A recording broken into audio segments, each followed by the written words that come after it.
Welcome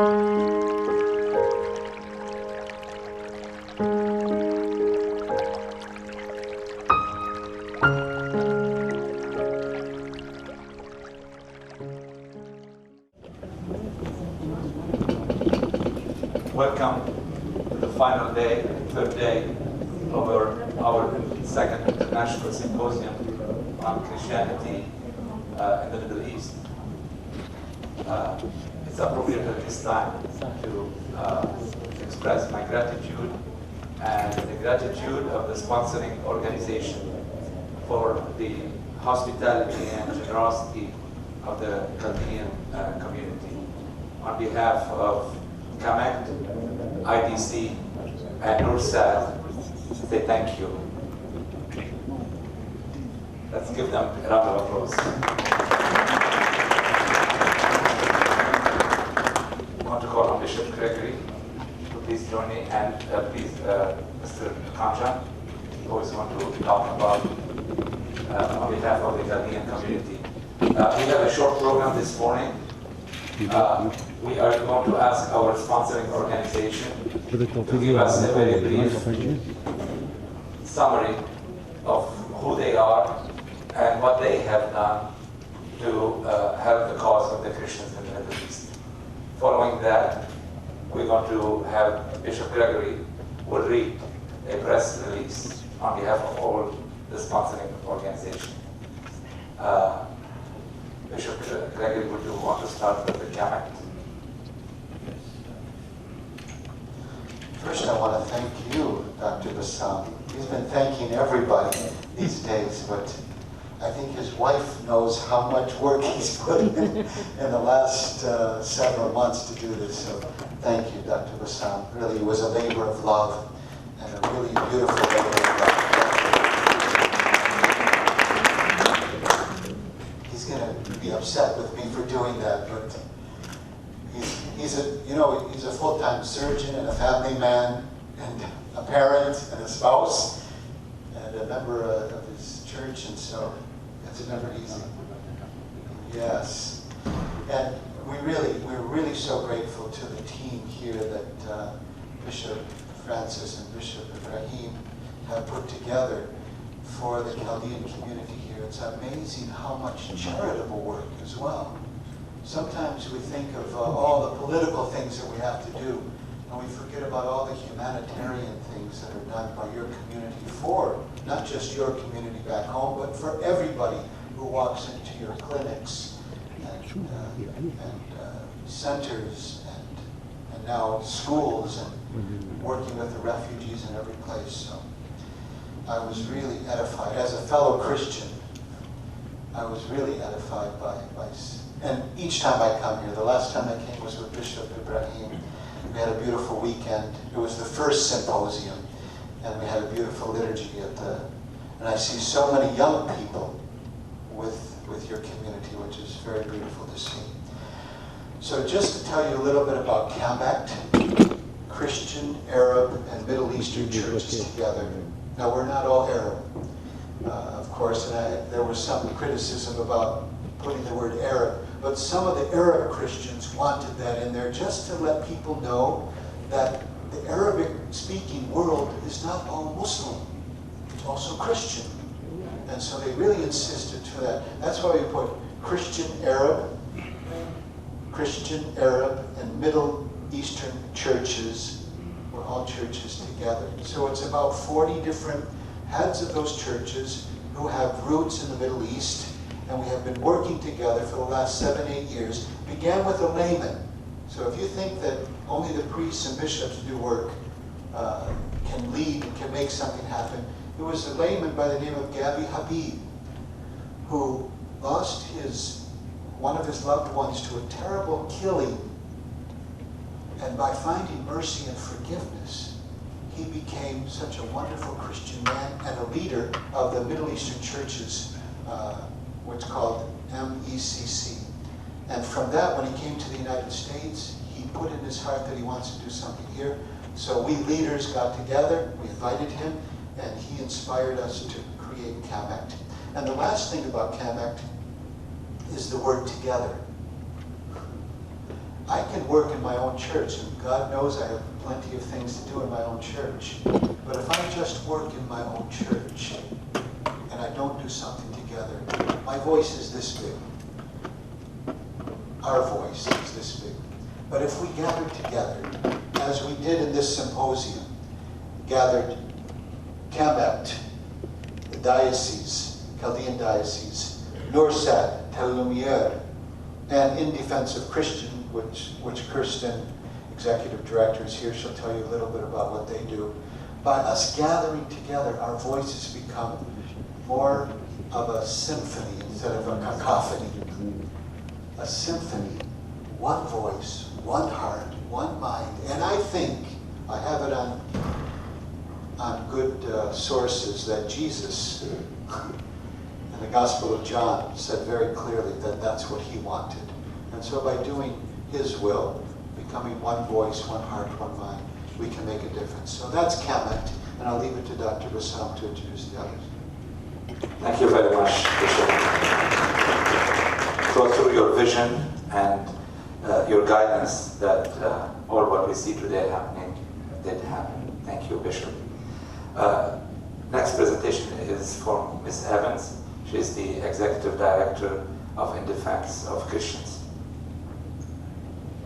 Thank you very much. On behalf of In Defense of Christians, I first want to thank Bishop Gregory for the invitation to participate in this year's event. It was an honor for us to participate alongside these other organizations, Dr. Bassam for his tireless and endless work in bringing this event together along with his committee. We know there were a lot of people that went behind the success of this weekend, so thank you for that. For Norsat, and it's an honor as well to be involved in an event with them, and hopefully it's the beginning of a long life of collaboration. Very quickly, In Defense of Christians, we are a nonpartisan organization in Washington, D.C. that seeks the protection and the preservation of Christianity in the Middle East through a 4-point strategy. We dedicate ourselves to, first of all, bringing together in a unified voice the mosaic and tapestry of Eastern Christian communities here in the United States, what we commonly call the diaspora communities, of all of the Eastern Middle East, all of the Middle Eastern churches. And we also try to unite them with other Christian faiths and creeds, communities in the United States, in order to give a unified and a singular voice to the cause and concern of the plight of Christianity in the Middle East. And our hope in doing that is that by being a singular voice with a greater number and a larger constituency, we are able to have more weight, more influence, our voice is louder, and it is better heard, and ultimately has a higher impact and longevity of impact for the region and in American foreign policy. As well, we have our sights set on the international world. We are beginning to and hoping to open chapters in other countries as well to do similar work and work with international organizations and bodies such as the United Nations in the same way. So our first point is unity. We dedicate ourselves then to advocacy, political advocacy.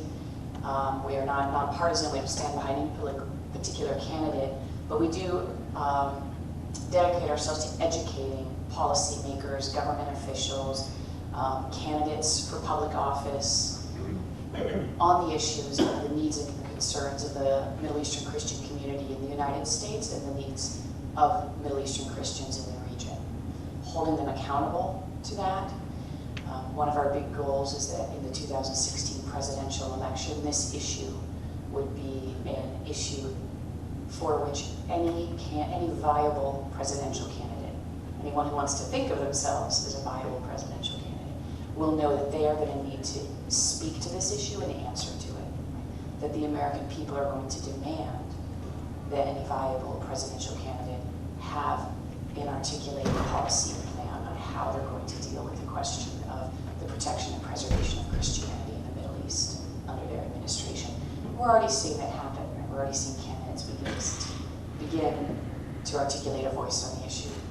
As well, we dedicate ourselves to awareness through media campaigns, through ecumenical outreach, through community outreach, and we also dedicate ourselves to both promoting and at times even sponsoring and supporting small aid projects, but promoting aid giving to a lot of our partner organizations that do phenomenal work in the region, some of whom we heard from yesterday. So that is what we do. We have a national convention coming up in September 9th, 10th, and 11th in Washington, D.C. Everyone is invited. Our Director of Media and Communications, Ninar Kerouz, is here in the audience, and she has brochures on that convention, as well as general brochures on In Defense of Christians. 3 days in Washington, we'll be advocating on Capitol Hill, we'll be meeting with congressmen, we'll be meeting with public policy makers, we'll be meeting with other organizations that do similar work. We'll have an ecumenical roundtable with the evangelical community, mainstream Protestant community, Catholic community on this issue, how to get them on board, how to get them mobilized, how to get them working. And we will talk about how to build chapters, regional chapters in your area. We have and are starting a regional chapter here in the Detroit area as well. So please come if you're at all interested. It's going to be 3 fantastic packed days, and we would love to have you. And we'll have information in the back. Thank you.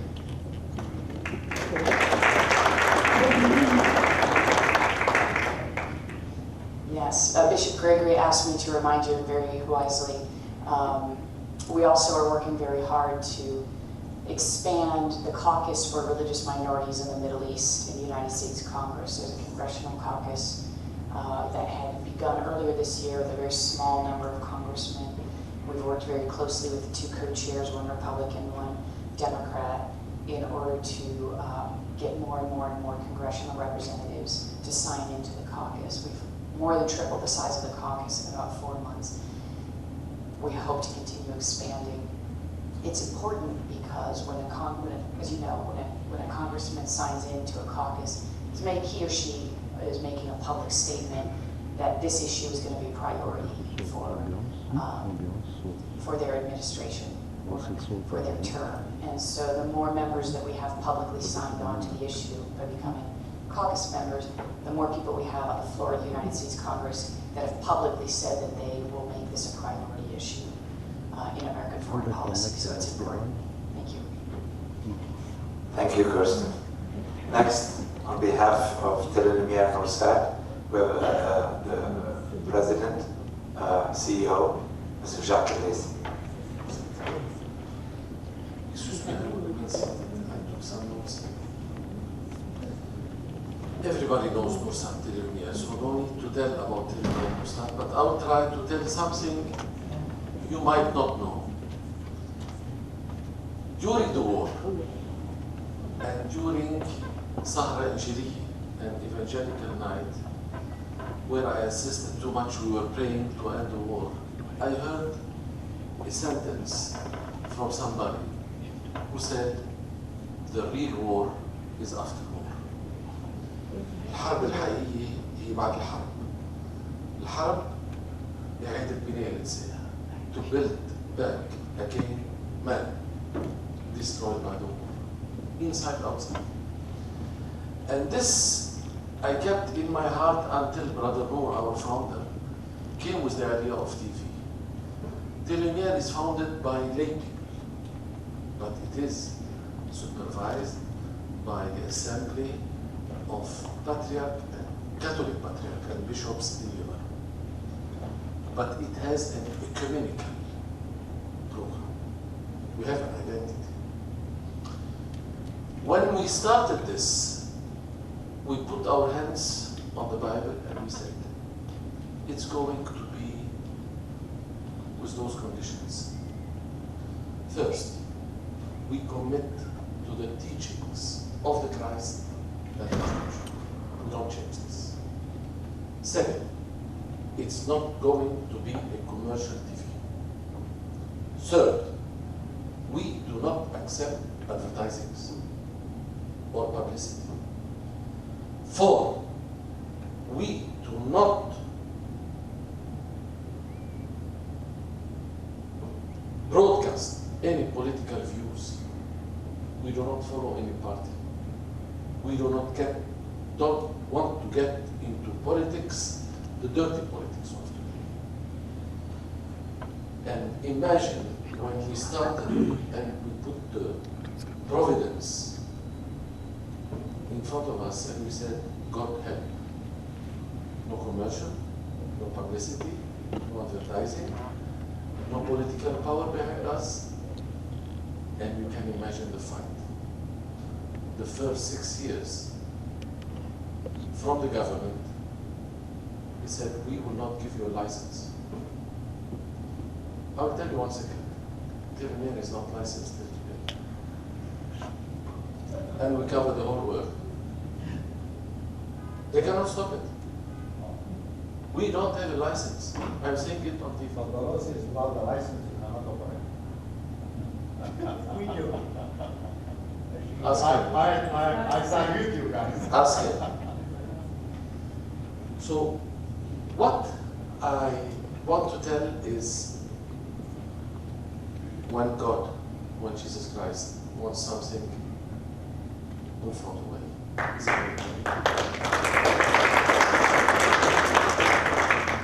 We are celebrating this year 25 years of broadcasting Telelumiere, and it's our Jubilee year. We are making celebrations in all possible areas. I'm going to Egypt, I'll be going to Jordan, I'm going to Syria also to celebrate. And we can tell you, at the beginning, in the first 6 years, one rich man who was giving us some money, he said, useless to continue. The money you are spending, which were at that time $2-3 million, today it's between 7 and 8 per year, which is peanuts compared to Al Jazeera 125 or other television 65 million. He said it's better giving it to the poor. He said this. Yes, he's right, but then our founder said to him, Matal Zara, the wheat sower. And he said, when I give the poor, I see that it's easy. But when we sow the word of God, we don't see the effect. After 25 years, the technology, the internet, we have 20 million viewers. We have 12 million visitors on our website. We have 8 million visitors on YouTube. Figures never lie. You can see it. So it's paying back. And this is a station nobody can stop anymore. To make it short, we became Telelumiere. What did Telelumiere achieve? We are becoming the daily bread of the Christians of the Middle East. Is it my fault?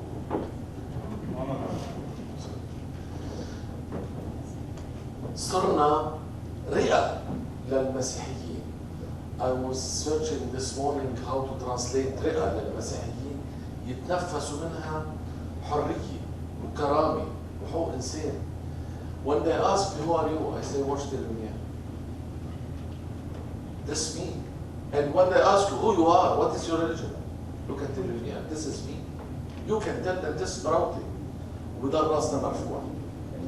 So Telelumiere, it's a hub for the Christians of the Middle East to breathe dignity, freedom, and human rights. What we did 25 years ago. There was in Lebanon maybe 60 televisions. Every political and militia, everyone knows, had its own TV.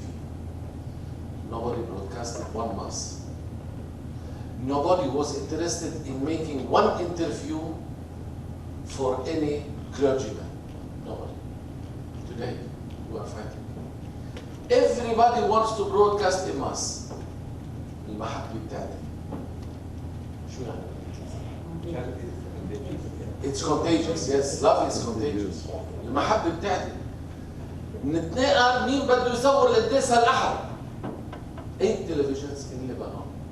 They want to broadcast because statistics show maybe it's business for them, but for us no.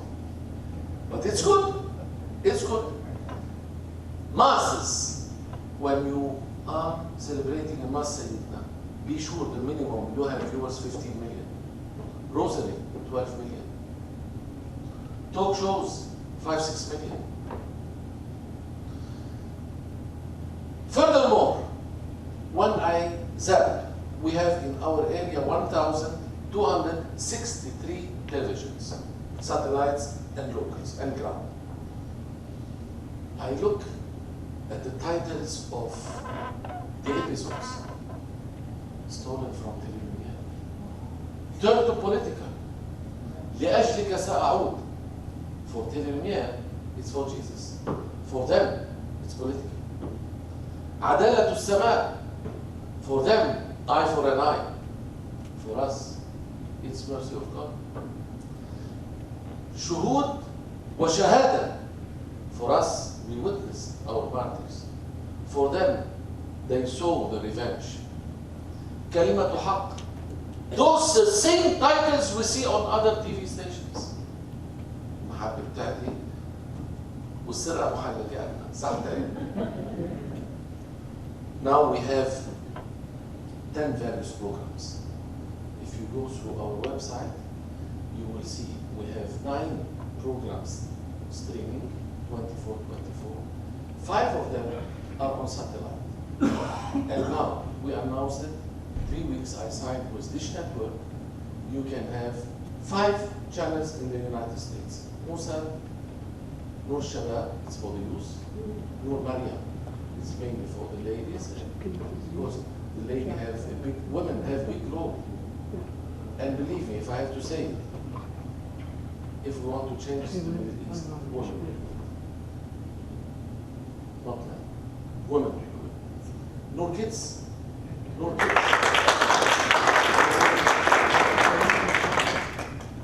No kids. And if somebody wants to stream, you didn't catch up this Sunday to attend the Mass, at least you can follow the Mass. We have one station specialized, it's called Nur Lindas. Tehran have become a bridge between the East and the West, between us and you. You can know what's going on there, your traditions are still there, we have a role to play, you have a role to play. It's not by chance you are here, it's not by chance we are there. As Sayyidina said, you have to look to keep us there. And we have to stay there to tell you what are your traditions, heritage, culture, civilization, habits. We are keeping it. The Lumiere is saying one thing, we are not a minority.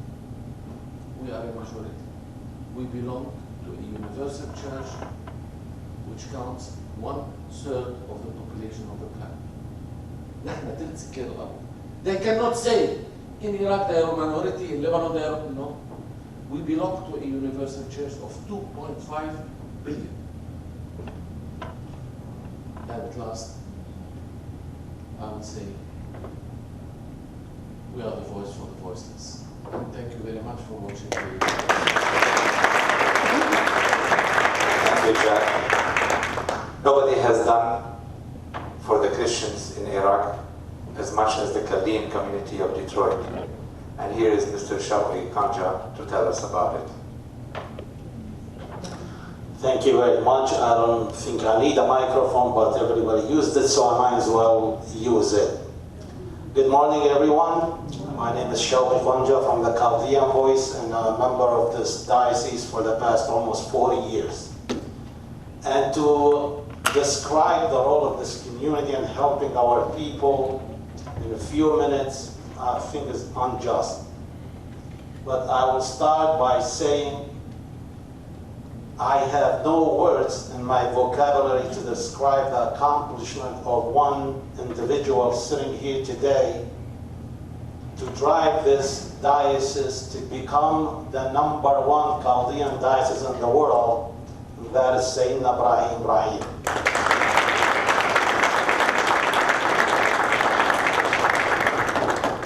And in my heart, God has His own way of doing things. God wanted the St. Thomas Diocese to become rich in faith and and very powerful in many ways. So when a day like last June comes around and ISIS take over Mosul, our villages, our churches, our people are massacred, driven out of their towns and homes and churches, this diocese was able to rise to the occasion and tell these people they're not alone in their suffering. We are with them in heart and faith. And from day one, we were able to open our arms and be with them. I consider our bishop a very lucky person. And again, God has his own way of doing things. Choosing a very young priest in his 40s to become the next leader of St. Thomas. That is Bishop Francis Calabat. Only 2 weeks after his ordination, we faced the Mosul in many towns. And he called to establish an advocacy committee of 5 people only. But these 5 people are not alone. We have the entire community behind us. From day one, we were able to branch out. Today we have Mercy, doctors taking care of many needy people in the northern part of Iraq and many others. We have 10 pharmacies helping our people in Iraq today. And also justice, our lawyers, looking after the interests of our people throughout Middle East, wherever they are serving right now. Teach. I know we have a crisis in our hand. Our youngsters cannot attend the school in Turkey, in Jordan, and Lebanon, and many other areas, so we have to look out for their interests, not to lose them. And adopt a refugee, help Iraq.org. Today, we have 35 projects in Iraq alone, costing us over $100,000 a month, let alone special needs and special projects that rises, and we are right there. And we will continue this mission. This is a mission of faith. It's the mission that God assigned us, so we will continue this path. The symposium being here this year, the second time around, there is a reason why it's held in Detroit again. It's the dedication of this community and the love for our Christianity, our faith. We're very pleased to host you here, Sayyidina, all of us together, and we assure you in the future we will be there. And I remember 10 years ago, a call was made to Sayyidina Ibrahim asking to find a couple of people to join the board of NORSAD of North America. For the past 10 years, Jack, I hope we were there and we rose to the occasion. Thank you very much. No doubt you did, shall we? No doubt. And to wrap up our symposium, I'm going to ask Bishop Gregory to proceed by reading the press release that has been approved by all the organizations sponsoring the event. Thank you, Dr. Bassam. Yes, Shauki, you have risen to the occasion, and the entire Chaldean community has as well. Thank you. This press release is available here if anybody wants a copy. We'd like to get this spread out as far as we can. If anybody wants an electronic copy, they can contact Kristen. And you have some cards or something? Okay, very good. So, see how nicely we work as a team? I wish everybody could work that well together. Christianity in the Middle East, ancient yet ever new. At the symposium entitled Christianity in the Middle East, Ancient Yet Ever New, held the weekend of July 17th to 19th, 2015 in Southfield, Michigan, participants learned the tremendous transforming power of love and forgiveness of Jesus Christ, who still works today in the hearts of the followers of the Middle East and throughout the world. They were likewise sobered and saddened by the distressing presence and persistence of ISIS. In direct response, they were emboldened to take up the criminal charges of genocide against ISIS.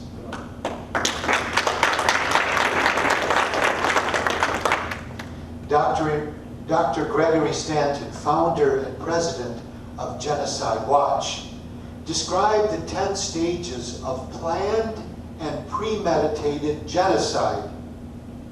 His 10th stage being denial.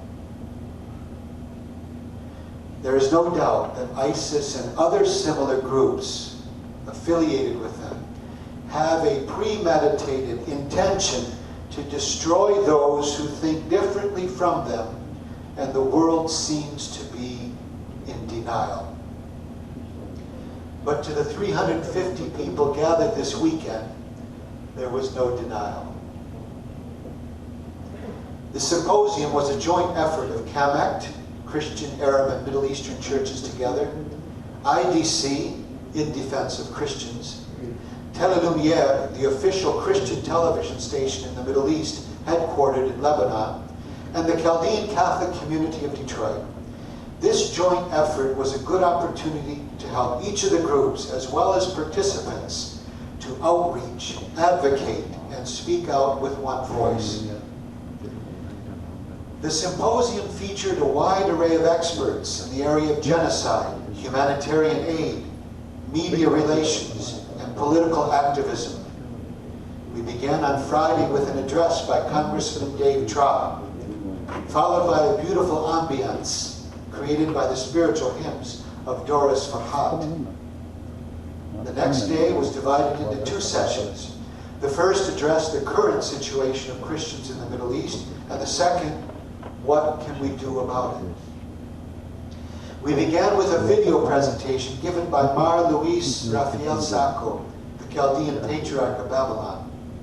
That was followed by Dr. Gregory Stanton, the president of Genocide Watch, and Jack Kalassi, CEO of Telelumiere Lebanon, who gave the morning lectures.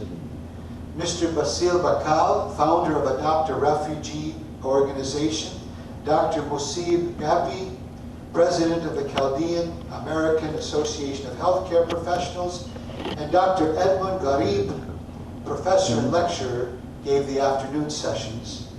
And a panel of representatives from the different organizations involved, that is, the Chaldean community of Detroit, in the person of Bishop Francis, CAMACT, I am the secretary of CAMACT, IDC, Kirsten here present, the executive director, and Telelumiere Nursat, Raymond Nader, who is the executive director of Nursat, gave short presentations and answered questions and concerns raised by the audience. Ecumenical prayer services, lectures, discussions, and questions and answer periods allowed participants to come away with a newfound enthusiasm to reach out to other Christians, build bridges with Muslim leaders, advocate with government agencies, promote in the media the story of the contribution of Christians in the Middle East, and to build the grassroots efforts to address the suffering of Syrian and Iraqi citizens, and finally, to support all humanitarian and political solutions to end the violence inflicted on us in the Middle East. It was the common consensus that Christians of the Middle East find in terrorist groups a common cause and continue to unite in front of as one front to resist their dangerous expansion. Thanks be to God, the continued spirit of communion and ecumenism of the different Middle Eastern churches manifests itself today by regularly scheduled meetings, sharing resources, and ecumenical prayers. All participants agree that the war that's being waged in the Middle East at the present time is a spiritual war against the forces of evil, and that through continuous prayer, fasting, and a common resolve, faith in our Lord Jesus Christ will provide the ultimate triumph of love. Thank you.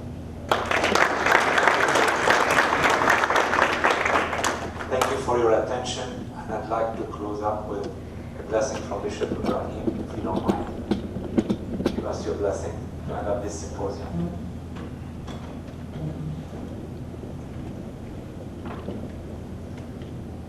Please stand. We thank God for everything, and especially for this blessing of this symposium.